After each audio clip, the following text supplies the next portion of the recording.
program. This is my 13th year of doing it, but 2023 is a fairly auspicious year because Great Decisions itself is 70 years old. It's kind of wild to think about, but Great Decisions is a national program of the Foreign Policy Association. But it was founded in 1953 in Portland, Oregon. We were the pilot community that really was interested in looking at that question of global citizenship and how we can better understand our role as members of this, big blue marble that we all inhabit. So the Great Decisions discussion group and program actually got its start at this little institution called Vanport College, which we now know as Portland State University in 1953. Some of you may know Charlie White, who taught here at Portland State University for many years. Charlie was the first discussion group leader of Great Decisions back in 1953. And I imagine he's going to pop in here at some point during the series because he always seems to show up. Because I think, like anyone, Great Decisions, you kind of can't get enough of it. So it's great to see you back. For those who are streaming in, thank you for supporting this for the last 2 years. We have been doing this online, and we're sort of limping back into the town square slowly with doing things hybrid, and I appreciate your willingness to be here and jump into the fray. Yeah. I'm going to turn my microphone back on because the people online can't hear you. That's my fault. So as you say you're limping back in, it's because I probably heard you. Well, thank you. Yeah, I'm sorry to have done that. But I might need Pay to help me find my microphone because I don't know how to do this totally. No, that's my sound. Where's my microphone?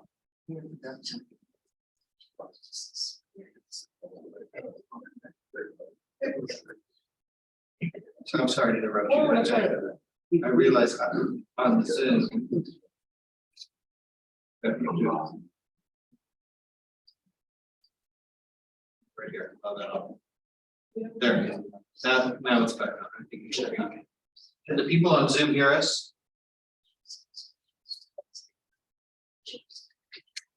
Check and see. Hopefully it's on now. Working. Someone just posted, yes, it's Okay, there. Now they can hear you, so I'm sorry.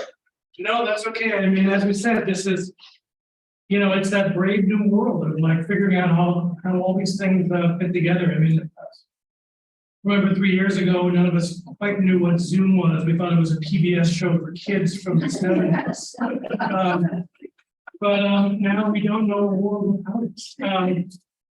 So anyway, what I have here in my hand is the Great Decisions book. They've been producing these books every year that go along with the topics. As you probably know, if you've been coming to this series for a long time, this is the book that the Foreign Policy Association puts together with the topics. We then find speakers who can build on, dodge and parry and argue with the material and help all of us become better critical thinkers about, these top 8, above the fold issues that are shaping where we're going and what we're doing. So these are $35. They're out there. We're going to have only a few of them throughout the series, but if you want them, get them. Once they're gone, they're gone. You can get them from the Foreign Policy Association. Next week, just to keep on your radar, we have Sophia Castellanos, who is a PhD candidate and works at the National Policy Consensus Center here at PSU, who's going to be talking about politics in Latin America. We're very excited about that, but do not miss that. The other thing we are doing this year, which we dug into a little bit last year, are a series of additional discussions based on the topics that we are exploring in the new series. So next Wednesday at the same time at noon online, we are looking at hunger and food insecurity in a series called Diving into the Decisions. So if you want to dig in a little bit more, talk about maybe some of the issues that popped up or questions you didn't get to ask, I encourage you to join. These are free discussions, and they went really, really well last year. We've got one on hunger and food insecurity. We have one on global energy challenges. And then we're doing something a little different. We are doing one that is going to be in person at the Parsons Gallery, which is at the PSU Urban Center, and it is a role play. Our high school program, the Young Leaders in Action, a few years ago, developed a climate refugee role play scenario. And it has been picked up by the Zinn Education Project. So, you know, Howard Zinn. It is a really, really wild way to explore the lives of other people, step into other people's shoes, and understand the reality of what climate migration looks like. That's going to be March 1st. All of these things are at worldoregon.org. We encourage you to read more, do all of it, because we know when we know more, we do better. So enough of me. Let us get to today. This is our first event in the series, and I'm very happy to have back with us David Austin, who has spoken for us, probably, I don't know, 3 or 4 times at least in the last 10 years. David is the Director of Strategic Partnerships for the United Nations World Food Program, where he leads the UN's largest humanitarian agency's outreach in the US to create partnerships with foundations, universities, and NGOs like WorldOregon, and helps accelerate the food program's capacity to achieve its mission of reducing hunger and assisting those who are the most vulnerable.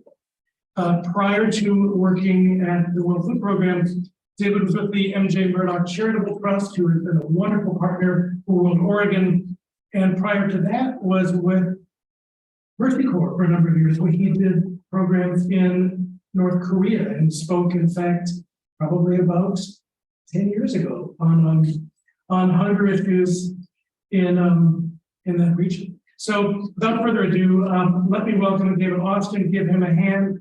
For those online who are streaming, use the Q&A button on your Zoom screen. I will be monitoring that when we get to the Q&A. And let's just see how this all comes together. Thanks.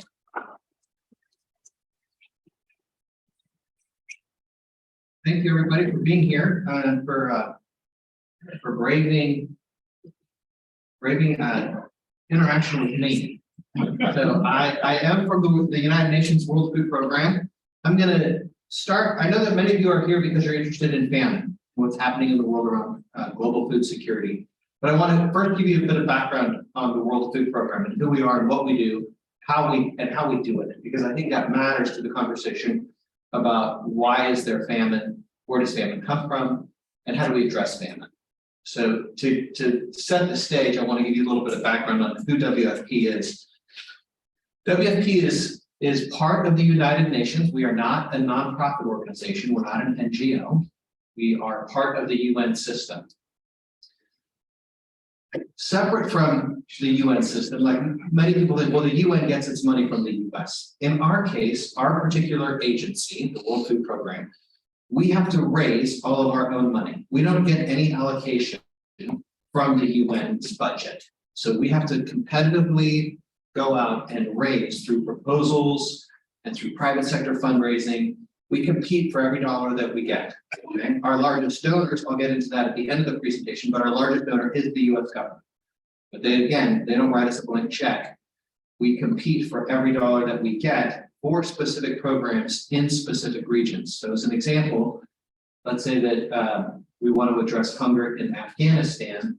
We will work with USAID to write a proposal for a specific demographic, such as women, lactating women, children under the age of 11, and it'll be in specific regions, and they'll give us a grant for that. And then all of the deliverables and metrics are measured against the proposal for those funds. So what that means is we are accountable for every dollar that not just that we raise, but that we spend. So there's a very high level of oversight of our organization's money. So I just want to give you that background so that you know a little bit more about, we're not just this big bureaucracy where money goes to disappear. We have a very high efficiency ratio. So it's about 6.5% of the money that we raise is used to fund the staff. But everything else is pretty much devoted to to programs. Another thing I just want to say real quick about WFP or about the UN system, my favorite quote about the United Nations was by one of the first Secretary Generals, a gentleman named Dag Hammarskjöld. And a lot of people are wary, especially where I grew up in Central Oregon, we're wary of the UN. And Dag Hammarskjöld said, look, the UN has not been founded to replace or to supplant or to bring the kingdom of God. It's actually meant to prevent hell on earth. Okay, we are, in a sense, the last resort. So for the World Food Program, we are operating in places where people don't have access to food. And for 50 million of those people that we serve right now, we are their only source of food because the markets have broken down due to conflict or a natural disaster or some sort of protracted negative impact. And so we're currently feeding about almost half of Yemen, a little under half of Afghanistan, because those markets are closed. And so getting food into those places, that's our responsibility. Our mandate is to try to feed people who don't have access to food. This screen is a little bit old. You can see where we work. There's a couple countries I would add. We now work in Moldova, next to Ukraine. We also now work in Venezuela. We only work in those countries where we've been invited to work by the host government. Although you'll see North Korea on there as a place where we work, we have not worked in North Korea since the start of the pandemic. So all international organizations, all UN agencies, and all diplomatic missions in North Korea were closed at the start of the pandemic, and they have not been reopened. We have about 22,000 staff, less than 800 of whom, I think it's actually less than 600, are Americans. About 85% of our staff are national staff. So in Afghanistan, we employ Afghanis. In Yemen, we employ Yemenis. We also partner with, I think it's close to 2,000 nonprofit organizations now. Our largest implementing partner is World Vision, our neighbor just up I-5, who's headquartered up in Federal Way, Washington. But Mercy Corps is also one of our largest partners. In a sense, we're kind of like the wholesaler in the food space of the international relief and development agencies. So we get food in, and the partner organizations are our implementing partners. So they're like the retailers. So we might be able to move everything, but in some places they have better equipped staff or they have a longer presence, and we don't want to supplant that. We want to support and work with them.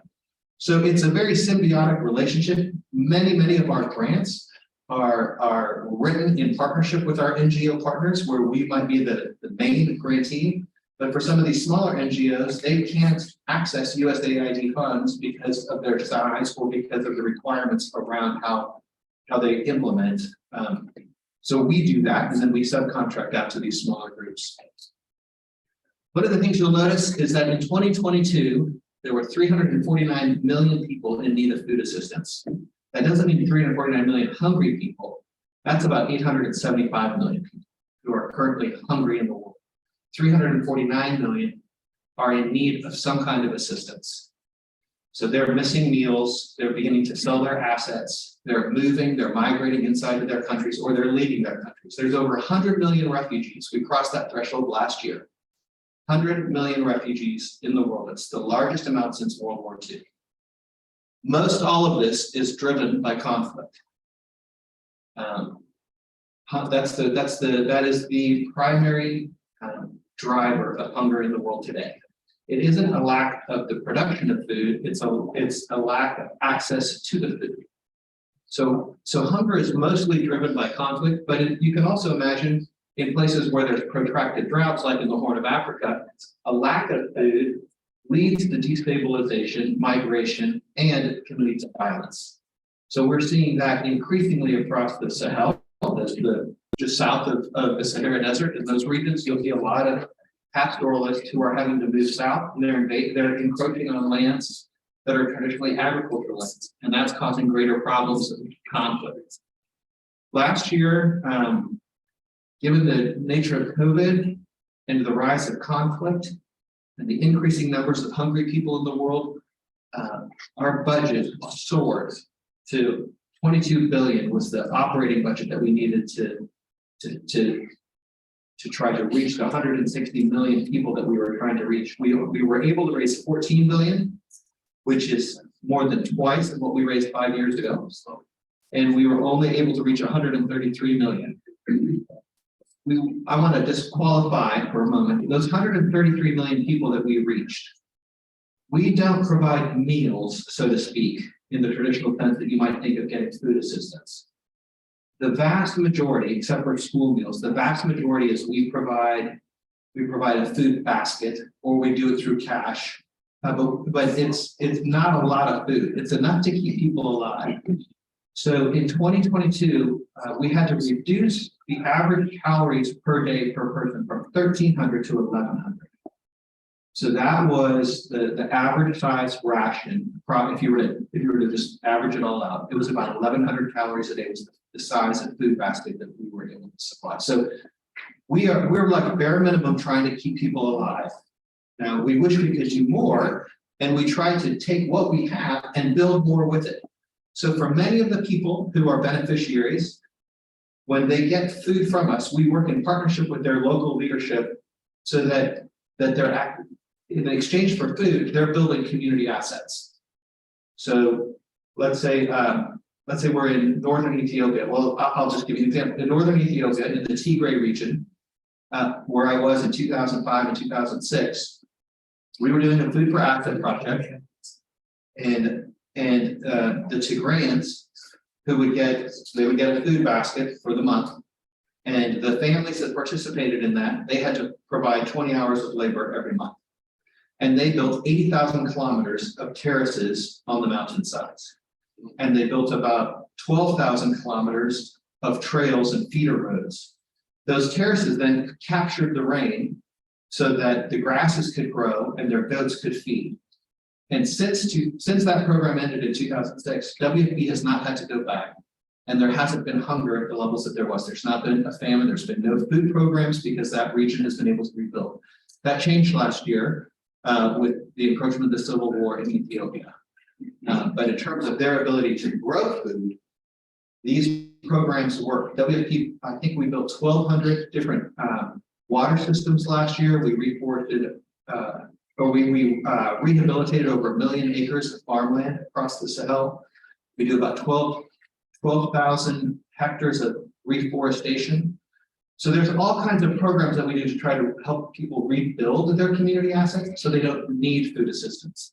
So this isn't just a blanket handout in 90% of the cases. There's a partnership for development, but we're there because of a humanitarian imperative.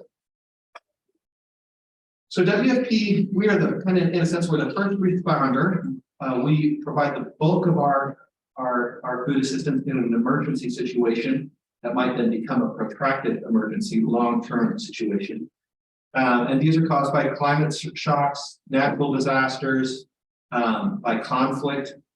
And our response is really done through food assistance, direct bringing in food, or it's done in cash, and I'll get into that in a minute, or some kind of a voucher program.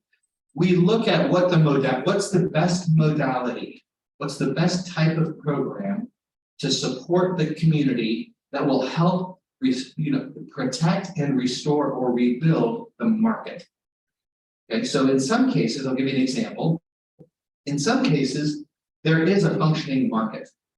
So let's say the Rohingya who left Myanmar in 2018, you had 1 million people who left Myanmar in the span of about 2.5 months, and they walked into Bangladesh. And they didn't have any ID, they had no assets, and they had no money. But there's a functioning market. So instead of bringing food in to that community, what we did is we took everybody's picture and we put it onto a card. We had their name and who their family was, what their birthday was. And for the first time, the Rohingya had an official document that said, I exist. Because in Myanmar, they didn't have that. So we first gave them an identity card, the biometric piece, a component that they could then take that card in. We would load it with, let's say, $35 a month. And they could go into the shops in Cox's Bazar and buy flour, oil, rice, tea, things that they wanted to buy. And then we can keep track of how that money is spent. Okay, and then we pay the shop owners every week. It's almost like a Visa card or like in the US, like a SNAP card or an EBT card. And then what you see is that those million Rohingya who had no political identity in Myanmar, they were forced out in an ethnic cleansing move. All of a sudden, they now have an official identity recognized by the UN. So this is the building block of civil rights. And now they have financial power because 1 million people who have got $30 a month are spending $30 million in Cox's Bazar. And it's adding to the market, right? It's helping develop that market structure. So Cox's Bazar, the shopkeepers in Cox's Bazar have 1 million new customers, as opposed to being having food brought in and competing with those shop owners. So we have about 200 economists at the World Food Program, economists and analysts, who look at what's the right modality. In Yemen, we don't always do a food card because in Yemen there's a lack of food. So if we were to give everybody a cash card, all that's going to do is drive up the price of the food. So in Yemen, we bring food in because they don't have the food. So there's a balance that we're always trying to harmonize. Is what's the best modality to assist these people? The other thing that we do in emergencies is we coordinate the response. So the World Food Program is the lead agency for what we call the logistics cluster. So when you hear that there's a typhoon or a hurricane in Mozambique, and 3 million people have lost their homes, markets have been wiped out, WFP is the lead responder to those emergencies, and we coordinate on behalf of the international relief and development community who's doing what. So that way, let's say World Vision and Catholic Relief Services and the Red Crescent and WFP and UNICEF don't all send in just food and water, and everybody forgets to bring in tarps, right? So we have, around the world, we have 6 that are called humanitarian resource depots. There are 6 giant warehouses. We've got one in Dubai, one down in Panama City. We've got one in the south of Italy, got one in Kuala Lumpur. There's these giant warehouses, and any international relief and development agency like Mercy Corps, World Vision, whatever, they can store and pre-position their goods there. We manage that, we operate it, we keep an inventory list so that when there is an emergency, we can respond anywhere in the world and get relief within 48 hours to any spot on the globe. That's our mandate. We work with both corporate partners, with the UN agencies and the relief and development NGOs to harmonize all of that. And it's a fascinating system. So like when there's an earthquake in Nepal, one of the things that we do is we work with Ericsson and some telephone companies, some telecommunications companies, and we see where has everybody moved because we can see where their cell phones are. So you can see where has everybody moved, and that's where we'll send the helicopters, right? Because we might not be able to know, there might be no other way to find out, but you can see where all their cell phones are. So there's all kinds of intricate ways that the organization uses to coordinate the response to make sure that we're bringing in a diversity of assets to meet the communities, the beneficiaries' needs. So that leads to this whole issue of supply chain. So as we coordinate that humanitarian response, we are, in a sense, a great supply chain for the UN and relief and development system. WFP has about 50 ships on the water. Often you'll see them in the port of Portland collecting wheat that we see around the world. So we have about 50 ships on the water, about 100 airplanes and helicopters, and then we have about 6,000 trucks. And that's how we distribute all of these different products and goods. If you saw the Tom Hanks movie, Captain Phillips, anybody see that movie? That was a WFP ship. And you might recall they were moving 5,000 tons of food from the port of Oman down to Mombasa. And that's what was hijacked out of that. We played that down in the movie to make sure that that wasn't a big factor, because WFP didn't want to be in the movies on that issue. We didn't want to say our ships are getting hijacked. But to give you an example of our supply chain and our logistics operation, these green dots are where we have our offices and sub offices around the world, or in this part of the world. So when you want to know what's happening in Chad or South Sudan or Yemen or Somalia, you might want to give us a call. because our national staff know what's happening. We know where Al-Shabaab is operating in Somalia and in Kenya and Ethiopia. We know where Boko Haram is moving when you look around northeast Nigeria and Chad. We have a pretty strong sense of where ISIS is recruiting, and they use food as a recruitment tool. So we have a pretty good sense of where things are and what's going on in the neighborhood. This is a map of what our routes are, how we get food in between these places, and how we supply and support these different offices and the beneficiaries. I'm going to pause here for a moment because 3 years ago, at this time, as we were starting to see the spread of a pandemic, then the pandemic hit. You'll recall that airlines stopped flying and supply chains shut down. And everybody needed PPE, a term nobody had heard of before. Right? So WHO, our sister agency within the UN, the World Health Organization, was raising money to get PPE to all of these places. But none of the airlines were flying. And so who do you think they called? They said, hey, WFP, we need you to move all of the PPE.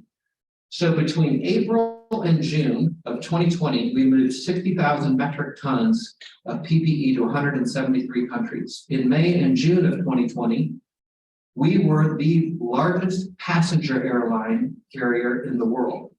So all of those NGO workers who worked for the Bill and Melinda Gates Foundation, the Ford Foundation, for World Vision and Mercy Corps, for them to be able to get out of their countries or to get into their countries or to extract them if they got COVID, WFP switched its planes around and created a portal, a passenger portal, so that they could get online and get a seat on a plane. We set up 2 hospitals, one in East Africa and one in West Africa, specifically for the international relief and development community's COVID patients of their international staff. Of course, they asked us to do all of this, but didn't give us the money to do it. So we had to raise that money as well. That impacted our budget significantly. The other thing that we do, as I said, is cash-based transfers, and I think this is a really great program. You know, in the past, relief and development agencies and U.S. humanitarian assistance has been criticized when we bring food into other countries because at times that has displaced local markets. Well, these cash-based transfers, where the markets are functioning, and this could be either cash onto a card or it can be a voucher for an amount of food. So that voucher is important because in a place like Lebanon, which over the last year has seen its currency devalue by 95%. Okay. So if you had $1 million in the bank in Lebanon a year ago, today it's worth $50,000, and the banks won't let you take the money out. So you're not allowed to take your money out of the bank in Lebanon. So we're using vouchers. So these cash-based transfers or these voucher systems, people get a card, and it usually has a biometric component to it that we can see who you are either by your thumbprint or by an iris scan, or it's linked to your mobile phone, and you get a unique identifier number with each distribution. And it goes to your phone and it will say, hey, your distribution is ready, bring your phone and your card to this place on such and such a date, and you'll get your distribution. So there's a really high level of accounting with those cards, because last year we transferred, I think it was almost $3 billion worth. No, I think it's actually more because it was 47%. Is that right? No, it was 35. I think it was 35%. 35% of our assistance portfolio is through CB2, about $3 billion in 2022. And the other thing that cash does, or these cards do, is it gives people what we call more agency over their own aid. So they can decide what it is they want. So maybe some of their kids, or maybe their religious practice dictates certain dietary needs. They can get what they want. They're in a country like Lebanon, where you have both Muslims and Christians living side by side. Sometimes those distinctions are important. Let's see what else. The other thing I love about WFP's programs is we do distribute meals in schools. So we distributed almost 18 million kids last year. And I think that number is going up. I know that we have a plan to feed 75, by 2030, we want to have 75 million kids enrolled in the 64th countries of the world. And that's not a WFP alone initiative. That was started by Finland and France in partnership with a few other governments, and WFP kind of holding the secretary. There's a global movement that if any kid goes to school, that kid can get a free school meal. And where WFP distributes school meals, we do that in partnership with the national government. There is a plan in place so that every year the national government takes more and more ownership of the budget of that program, so that after 10 years, the national government owns that budget outright 100%. And it's funded as part of their national school education program. And the other thing is, with these school meals, 50% of the kids have to be girls. And so this is a way that we're able to recruit girls into school, to keep girls into school.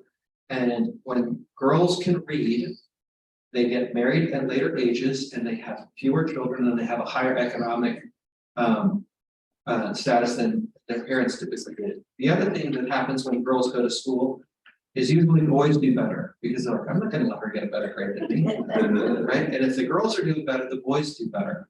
And this is where we're having, obviously this is a problem in Afghanistan right now. And we are still operating in Afghanistan. We have 800 employees. 26% of those employees are women. And they are Afghani women. So it's a little over a couple of hundred. Afghanistan has been one of our largest country programs.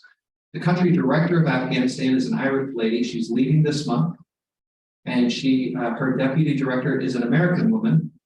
And so the Taliban have to deal with these two top WFP employees who are women. And it's been a really fascinating experience to watch. I love that Mary Ellen McGrory, who has been our country director there, she's from this scrappy Irish family who is, she's a fighter. We had her testifying before the Senate last year, the Senate Foreign Relations Committee. And they said, how do we know that, this aid is getting to the people? And she said, well, first of all, Senator, it's a great question, but let me tell you something. On August 7th, when the American troops were pulling out and you lowered your flag, I stayed. I made sure the blue flag, WFP and the UN was still raised. And I was there to make sure that flag was flying and food was being distributed.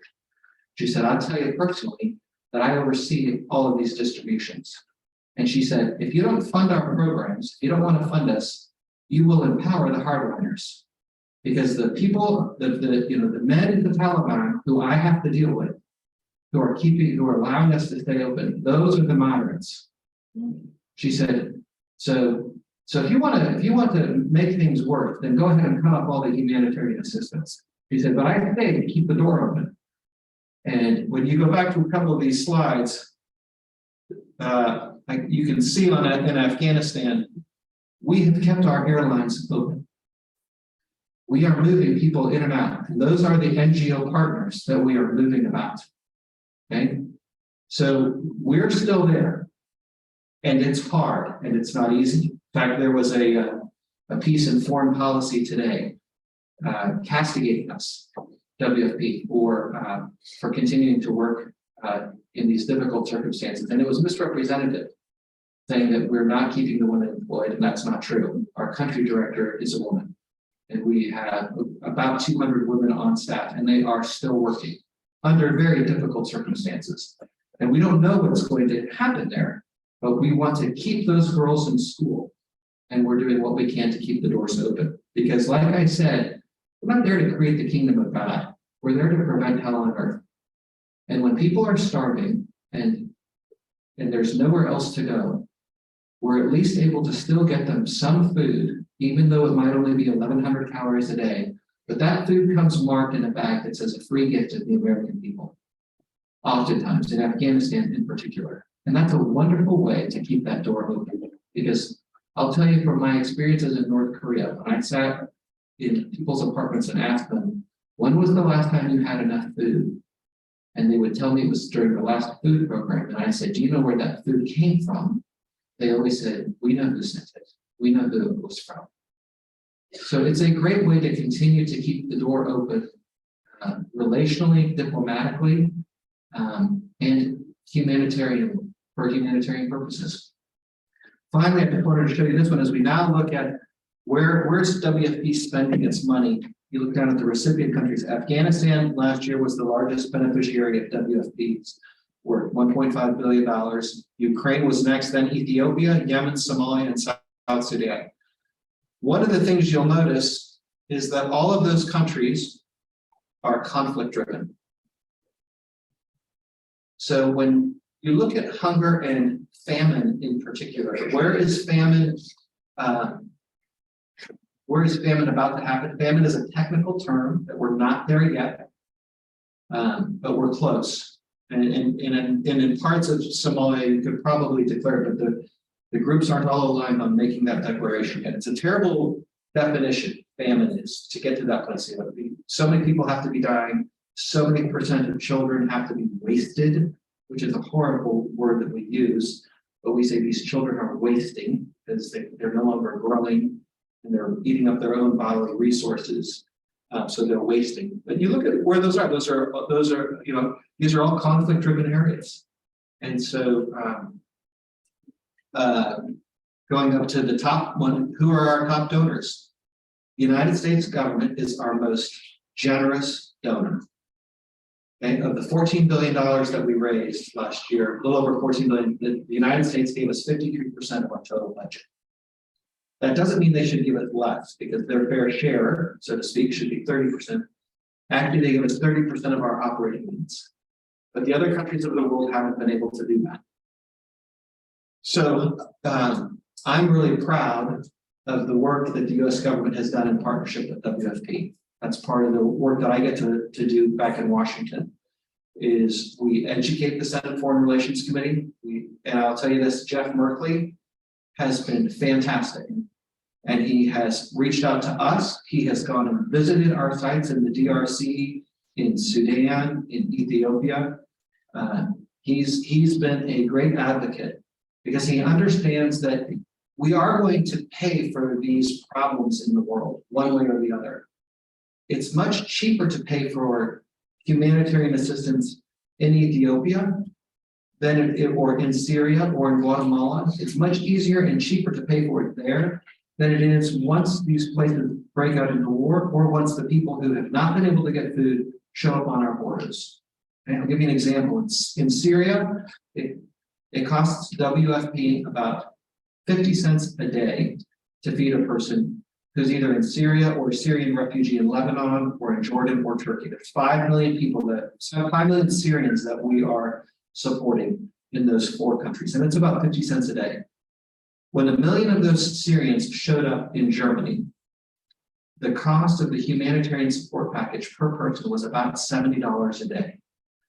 And the German government has spent $125 billion over the last 5 years supporting those 1 million Syrians inside Germany. In Guatemala, we can keep a family in Guatemala for $2 a week. If that Guatemalan family shows up on the US border and is detained, it's more than $3,700 a week. So you're going to pay for it one way or the other. And there is a way to do it far more strategically, cost effectively, and with better diplomatic outcomes. And the thing that happens when you do these things from a humanitarian basis is you get to put your best foot forward as the US. And that's why I like, as a US citizen, I really like these programs, because it opens the doors for US businesses and for investment purposes. Before I worked at Mercy Corps, I helped start an environmental timber management firm here in Oregon that eventually was bought by a pension fund. But we got to go to China, and we even went to, actually we didn't go to North Korea. We went to China and Argentina and Poland, and we got to open new markets for American products. In Yemen, they love Oregon soft white wheat. Okay? And that is their preferred wheat because of the way it makes their bread. So we're able to introduce new people, new products, new culture through these programs. And I think it's the best way for Americans, but I think it's a great way to put your best foot forward. So anyway, I think as Americans, you got to be proud of that support. This was an extraordinary year because of the war in Ukraine. And so the year before, the US government gave us $4 billion. But because of the war in Ukraine coming right on the heels of the pandemic, you know, Ukraine produces enough food for 400 million people. And almost half of the food that WFP purchased in 2021 came from the Black Sea. So when those ports in South Ukraine closed, our executive director was there in the first week of April saying, you've got to open these ports or you're going to be exporting hunger and you'll be creating famine. And he was right. Since then, we've worked to open up the Black Sea, and we've been able to get about 350,000 metric tons of commodities out of Ukraine. And that's money that we're able to send to the Ukraine because we're able to buy it from the Ukraine. So all of these, you know, conflict and hunger, this is all linked. The U.S. has been a leader, continues to be a leader. It's why WFP traditionally for the last 30 years has been led by an American. And I think with that, I'll just wrap it up and take questions now because I think we're getting close to question time. I got about 15 minutes left. Great. Really,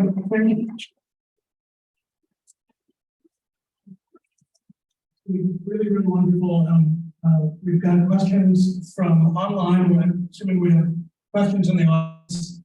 And the first question, I love this, is from Vim Vivel, the former president of PSU. And his is he said, first of all, this is amazing and impressive. I didn't know any of this, and I suspect I'm not the only one. Would it be beneficial for the World Food Program to be better known, or does anyone need to know already? Okay, yes, it would be very beneficial for more people to know who the World Food Program is, which is partly why I'm here, and it's why my position was created. So 6 years ago, I left my job at the Murdoch Trust to go to Rome to help our new executive director as he started his administration. After a year in Rome, he said, nobody in the US knows who we are. And we have only raised $12 million from the private sector. He said, go to the US, let's create a new position, help us build new relationships, get our name out there and reorganize our nonprofit so that we can raise more money. I'll tell you this, last year, our nonprofit, after being reorganized in 2019, raised $174 million from the private sector. And you'll see on my slide, I had this slide, whoops, sorry. Private sector donations were our 4th or 5th largest donor last year. More people are learning about us. We won the Nobel Peace, or we were awarded the Nobel Peace Prize in 2020. And that, in a lot of people are like, who's the World Food Program? But we were recognized by the Nobel Committee because of 2 things. One, because of all that work that we did during the pandemic to support the international community in an area far outside our own scope. So when we delivered all that PPE, we moved all those people around, and we also were able to get more food to more people in that year. That was one thing. The other thing that we did in 2019, our executive director went to the UN Security Council and he said, it's ridiculous for you to tell me to try to end hunger by 2030 when hunger is completely driven by conflict. And unless you are, as the Security Council, willing to recognize there's a direct link between security and hunger, then it's foolish to say we're going to end hunger. You have to end war to end hunger. And so the Security Council passed a resolution, resolution 2417, that recognizes you're not going to end hunger unless you end war. And then within that, there are certain pieces that make that increase the pressure to not use food as a weapon of war. And so, you know, the big question now is Russia using food as a weapon of war? And that's not for me to decide, that'll be for the international lawyers to decide. But we do need to get our voice out there. That's why I'm here. That's why our nonprofit is out there. There's a pop star named The Weeknd, who's a big deal. And he's our new Goodwill ambassador. He chose us because his parents are from Ethiopia. And he said, I want to help raise money. So $1 from every ticket that he sold on his tour last year went to WFP. And in December, he called us down and awarded a $5 million check to WFP. And he's trying to help us get the word out. So we're gonna alternate questions between those online in the room and microphone over here. So each your questions ready, we'll bounce back and forth. All right, thanks. You mentioned wholesale and retail.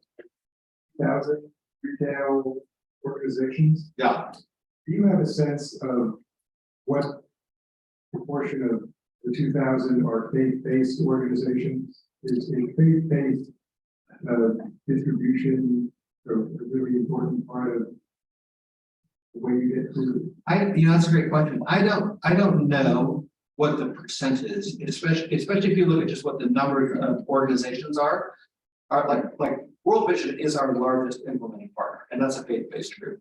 Catholic Relief Services, same thing. International Red Crescent, if you want to call that faith-based, that's it's a traditionally Muslim organization. So and then the numbers of employees or number of workers, that's hard for me to quantify without having the data in front of me. Mercy Corps is not faith-based, it's non-sectarian, it's also one of our big partners. To us, we're agnostic. So WFP as a UN agency, we are neutral and impartial. In terms of government or faith. We are focused on the mission, which is to get food to the people who need it. And but we work very closely with both faith-based and non-faith-based groups. It's really about how do we get the job done. That answer your question? Thanks. So That was a good answer to not answering your question. So we've got a question from online. There are kind of three, things that begin with the letter C. Conflict is one you talked a lot about.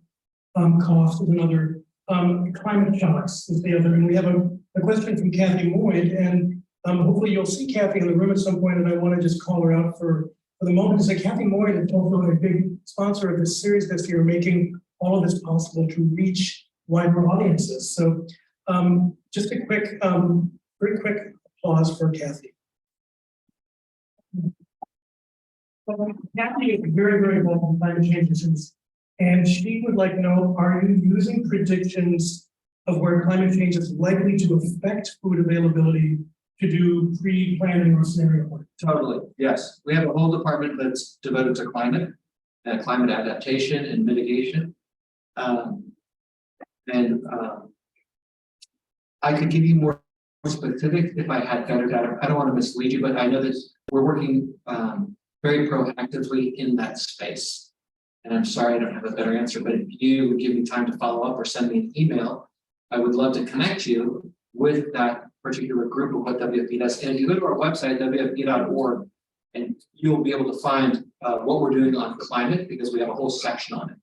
So both WFP.org, that's the UN's website, or WFP USA, which is the US nonprofits website. And just go there and type in climate, and you'll see a lot of resources around that. Thanks. Two questions, David, and I appreciate your presentation. This first might be an apples and oranges question. You have an impression of how much U.S. bilateral food aid is channeled to the World Food Program?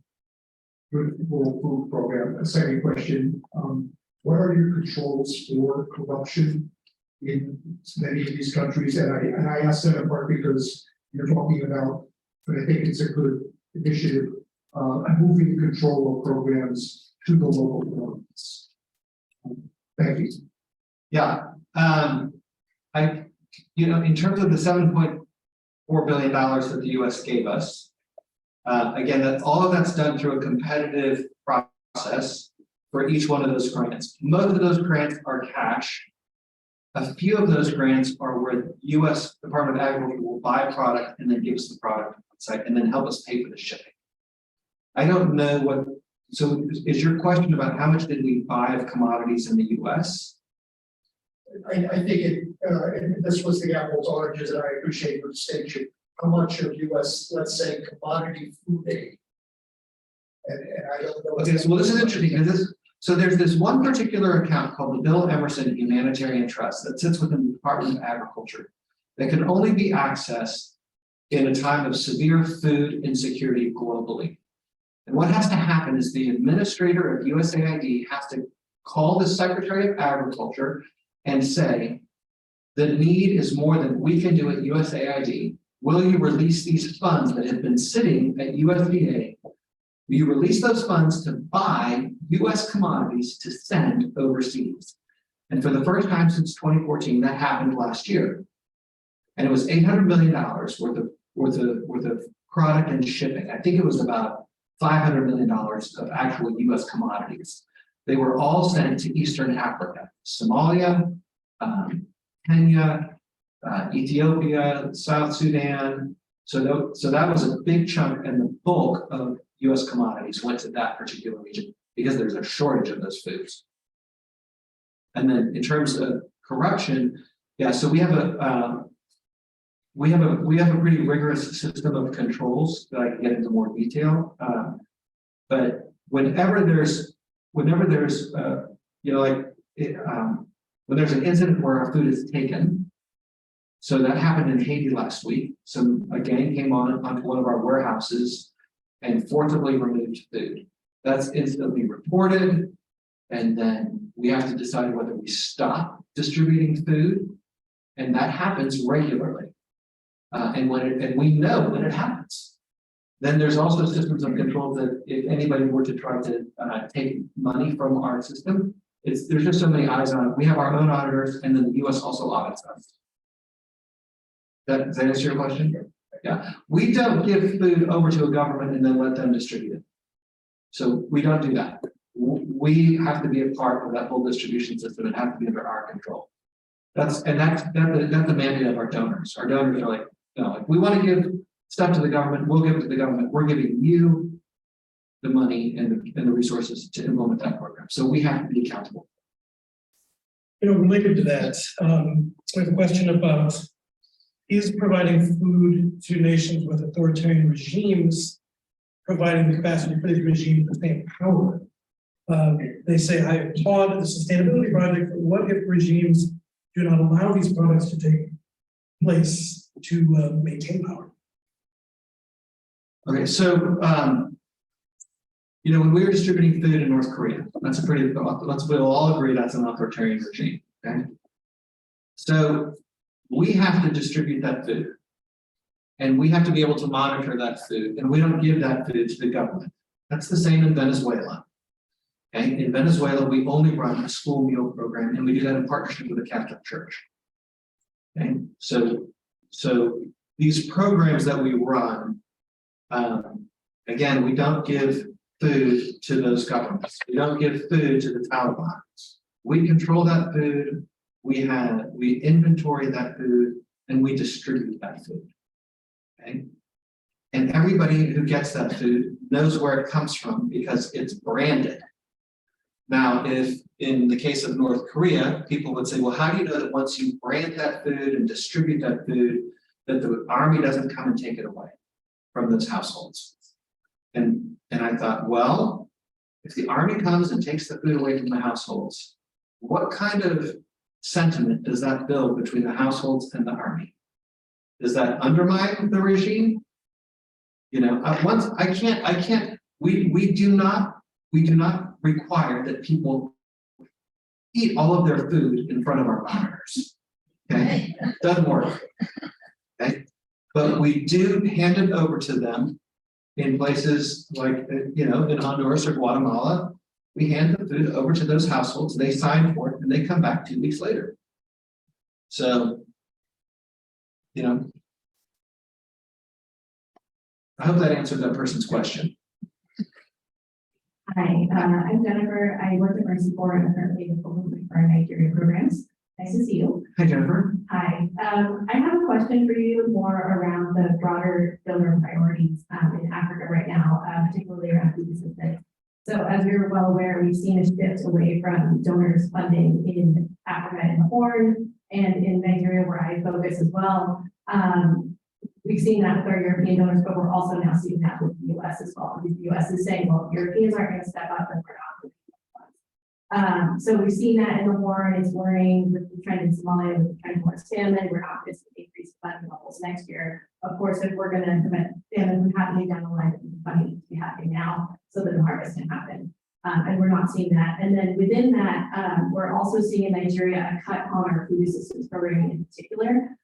So we're seeing cuts to our existing programming, and we're also being told that we have to reduce our planned food assistance in future, while other sectors are continuing to be funded. So I was wondering if you could speak to the broader trends away from funding in the Sahel and in Africa, and then also food assistance. Yeah, I mean, I think, so first of all, Mercy Corps has been a great partner. This last year, there was a supplemental request from the Congress for an additional $5 billion of food aid because of what happened in Ukraine and the impact that it was having on everybody. Mercy Corps was right along with us, making sure that the Congress was aware of the problems that Jennifer just described. And Congress stepped up and gave an additional $5 billion as part of the Ukraine support package.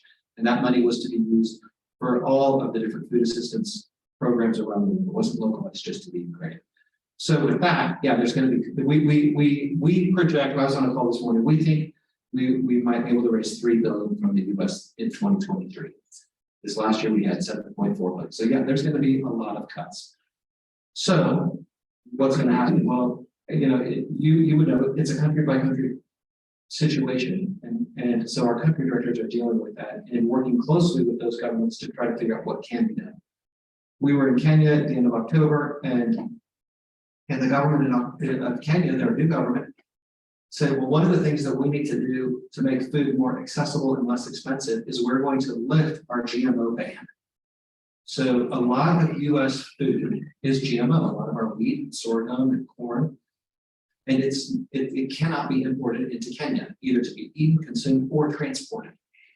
Okay, so a lot of the food in Kenya couldn't come from the US. So they lifted that ban, and that will lower the cost of food. Now there's an argument about whether or not that's a good thing or a bad thing, but it is one of the mitigating things that they're trying to do is how do we, what resources do we have?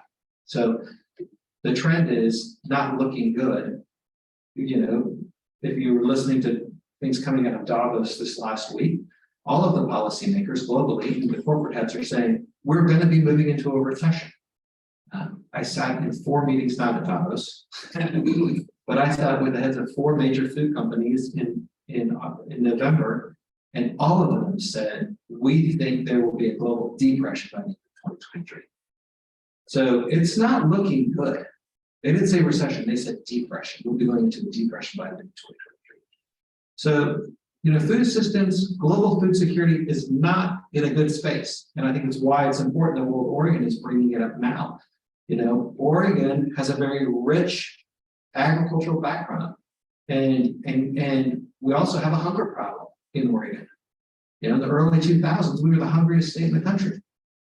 And so we need to be thinking about food systems. One of the ways we you know, address what's going on globally is we also have to be thinking about it here. What are we thinking about food systems? Food is it's the foundation of security. Food security is what you can then, once you have that, you can start thinking about these other pieces of security. But a lot of times, our political dialogue and discussions is lost in these really small other pieces that don't have near the impact or reach that food security does. And we need to elevate and prioritize the important things like food security. So we're going to have time for 1 or 2 more questions since we started a little late with the technical challenges and the question in the room here. Since you operate in a lot of conflict zones, how do you handle the belligerents who are giving insecurity to the people that you're trying to serve? What I'm thinking of is there's been several examples of where the World Food Program got into real controversy, saying the DRC and Rwanda with the Hutu militias and the Tutsi army out of Rwanda. And the issue there is the dynamics of them taxing, essentially by seizing parts of the shipments as costs for you to be able to distribute. Yet there's charges that then continuing fuels there. Yeah, we won't pay tolls in that regard. And when 3 of our staff were kidnapped in the DRC 18 months ago, our executive director stopped what he was doing, he flew to the DRC and he went to that region, he met with the governor. And he told the governor, he said, look, 3 of my staff are missing. And you know the militia who has them. And he said, we're feeding 2 million people in your province. And if I don't have them back in our office by tomorrow, we will stop feeding those 2 million people and you can deal with them. And we're leaving. And so, was that right or wrong? I don't know. So we got the staff back and we were able to continue operations. And he would have made good on that threat to stop feeding those people and send the money back to the donors. So you have to deal with the bully kind of firmly. And he was serious. We also, in that same region, our convoys were attacked and the Italian ambassador was killed. And the Italians are really mad at us. There's an investigation into WFP because we should have known that was a higher likelihood. So there's not an easy answer, but I do salute my colleagues and both in WFP and Mercy Corps and other agencies who are willing to risk their reputations and their lives to try to get this needs met. It's not. This isn't. It's real world, real hard. And there's not an easy solution. It's not like it's just write a check and everything's okay. So I have one more question. It's funny how I like the way you framed it, because I think oftentimes you hear people, we have our single issues. All of a sudden everyone's talking about Ukraine. We've got Afghanistan over here, but I think that you probably know the number. It's 17 or 18 very full-scale food emergencies. And Ukraine is certainly one of them that has triggered all of these other unintended consequences, like the supply chain routes into North Africa and the Middle East. But to bring it back to Afghanistan, which there's so much unfinished business and still a lot of suffering, given the latest edicts by the Taliban, does your continuing to employ Afghan women put them and their families at risk in terms of taking care of communities? So the Taliban have said the UN agencies can continue to employ women. And we don't plan to change that. And if they were to force us to stop doing that, well, that would obviously, that's gonna impede what we're able to do. Because our country director is female. She's an American. And God bless her for being there. That's amazing. So for any of you, I'm sure that David put this up earlier, but WFP.com. WFP.org. Great way. I mean, there's so much fantastic information. Knowledge is power. We love with all of our programming to build the pathway from awareness to action to agency, and we all do play a role in feeding and caring for one another, whether they're right next door or across a pond or two. So just think about that. And as an uplifting story, David talked about the Oregon white wheat. A few years ago, I was at a wonderful press conference that I believe David was at, and Mohammed Al-Juria, who was on our board at the time, who was on the PPP board, was there. He is from Yemen originally, and we had these tariffs going on. So we have all of this Oregon white wheat going nowhere. And WFP and USAID kind of stepped in and said, we will take it off our hands. And so it was really incredible to be standing by the Broadway Bridge and watch these massive container ships with 176,000 metric tons of wheat leave here, knowing that it was going to Yemen.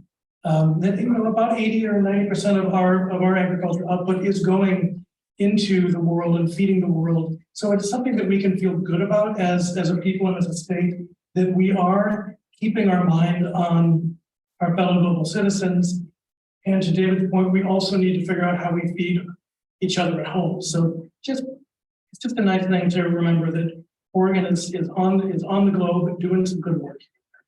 Give David a hand. Thank you very much. We will see you next week, either in the ether or in the room. And please, if you want to dig into this topic more, sign up for the online discussion next Wednesday.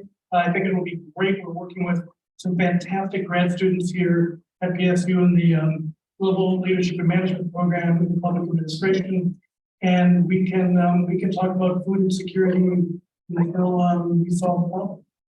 Thanks a lot.